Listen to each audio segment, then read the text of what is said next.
तो जैसा कि लास्ट एपिसोड में हम लोगों ने देखा था कि यांग फैमिली का वो वॉरियर हाउटियान का पीछा करते करते एक ऐसी जगह पहुंच गया था जहां पर वो ड्रैगन का कून था। उसे देखकर वो काफी हैरान होता है और कहता है कि आज से पहले मैंने कभी भी इतना बड़ा ककून नहीं देखा।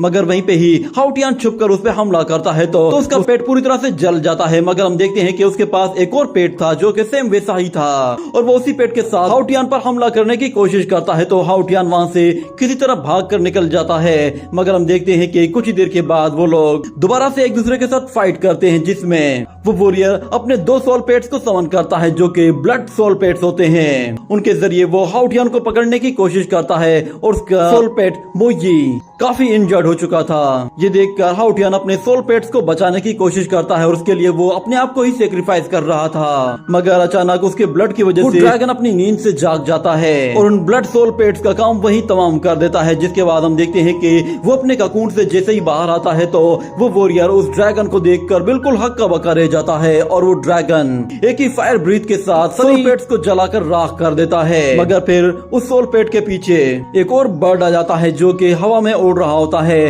वो असल में यांग फैमिली को सिग्नल दे रहा था कि वो ड्रैगन अपीयर हो चुका है। ये देखते ही वो ड्रैगन फौरन से उस बर्ड के पास जाकर उस पर हमला करते हुए उसे वहां से भगा देता है और फिर वापस से हाउटियान के पास आता है और अपना ड्रैगन एग उसे आकर देता है ताकि वो उसे संभाल कर रखे। इसके बाद वो ड्रैगन जैसे ही वहां से जाता है तो हाउटियान को ऊपर एक फ्लाइंग बीस्ट दिखाई देता है और फिर दूसरी तरफ हमें दिखाया जाता है कि यांग फैमिली के मैजिक पैलेस के बाहर कुछ लोग मौजूद होते हैं जो कि आपस में कंपटीशन कर रहे थे और यांग फैमिली के सारे मास्टर्स भी वहां पे पहले से ही मौजूद थे जो कि इस फाइट को देखने के लिए आए थे। वहां पर असल में एक यांग फैमिली का मास्टर जीत चुका था जो कि अपने अपोनेंट से कहता है कि जिया मिंग, सच में तुम तो एक नंबर के घटिया सोल मास्टर हो। मुझे उम्मीद नहीं थी कि तुम इतने बेकार निकलोगे। मुझे तुमसे लड़कर जरा भी मजा नहीं आया। फाइनली अब ये पोजीशन मुझे मिलने वाली है। वो शख्स असल में प्रिंसेस का गार्डियन बनने की पोजीशन अपने पास रखना चाहता था और इसी के लिए ये लोग आपस में लड़ रहे थे। ये देखकर वहाँ पे मौजूद लोग कहते हैं कि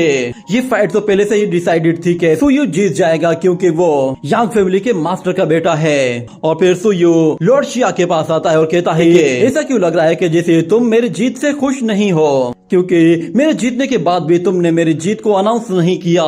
कहीं ऐसा तो नहीं है कि तुम पहले से ही कोई प्लान बनाकर बैठे हुए हो? क्या तुम्हारे पास कोई ऐसा वॉरियर है जो कि मेरे मुकाबले का हो या फिर वो मुझसे ये पोजीशन छीन सकता हो? तो लॉर्ड शिया उसे कहता है कि बस थोड़ी देर रुक जाओ, वो बस आता ही होगा। मगर वो वॉरियर कहता है कि लॉर्ड शिया, आप जानते भी है ना मेरा टाइम कितना कीमती है। क्या आप मुझे कोई एक रीजन बता सकते हैं कि जिसके लिए मैं उस लड़के का वेट करूं? ये देखकर वहाँ पे मौजूद लोग काफी हैरान होते हैं और कहते हैं कि आखिर ये बंदा इस तरह बात कैसे कर रहा है? सिर्फ और सिर्फ ब्लू आई डीमन है। लॉर्ड शिया अगर चाहे तो इसे पनिश कर सकते हैं। और वहीं पे हमें उस लड़के के फादर को भी दिखाया जाता है जो कि यांग फैमिली का एक हाई लेवल का मास्टर था। यही वजह थी कि वो लड़का इतना ज्यादा अकड़ कर बात कर रहा था। जिसके बाद लॉर्ड शिया उससे कहता है कि मेरी बात याद रखना, मैंने तुम्हें क्या कहा है। मेरे पास एक ऐसा वॉरियर है जो कि तुम्हें चुटकियों में हरा देगा, मगर हमें थोड़ा सा इंतजार करना है। अगर वो वॉरियर अब तक जिंदा है तो फिर वो बहुत जल्द यहाँ पर आ जाएगा और उसके बाद तुम्हारे पास जो पोजीशन है वो उसे मिल जाएगी। ये सुनकर सुयू कहता है कि आपका कहने का क्या मतलब है? क्या आपको ये भी नहीं मालूम कि वो लड़का जिंदा है या फिर नहीं? आपको क्या लगता है कि आप एक ऐसे लड़के का मेरे साथ मुकाबला कराना चाहते हैं जिसकी जिंदगी और मौत का भी आपको मालूम नहीं? इतने में हमें आसमान पर एक व्हाइट टाइगर दिखाया जाता है जो कि उड़ते हुए तेजी से नीचे की तरफ आ रहा था। उसे देखकर वो सब लोग काफी चौंक जाते हैं क्योंकि वो व्हाइट टाइगर असल में लॉर्ड शिया का पेट था और उसके ऊपर हाउटियान बैठा हुआ था। तो वो व्हाइट टाइगर जैसे ही नीचे आता है तो हाउटियान उससे नीचे उतरकर उन लोगों के सामने आ जाता है। हाउटियान को लॉर्ड शिया पर बहुत ही ज्यादा गुस्सा था। वो उसे हर हाल में मारना चाहता था मगर इसके लिए वो अभी क्वालिफाइड नहीं था। वो जानता है कि जब तक वो खुद को ताकतवर नहीं बना लेता तब तक वो लॉर्ड शिया का मुकाबला नहीं कर सकता।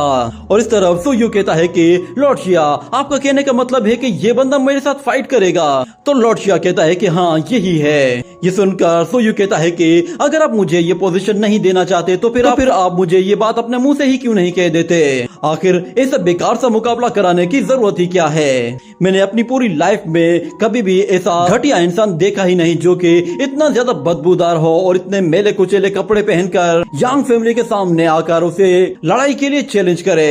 मगर दूसरी तरफ हाउटियान उससे कहता है कि मुझे भी तुमसे लड़ने में कोई इंटरेस्ट नहीं। ये देखने के बाद लॉर्ड शिया की सर्वेंट कहती है कि मास्टर, अगर आप कहें तो मैं हाउटियान को फौरन से फ्रेश करवा कर वापस से लेकर आती हूँ। मगर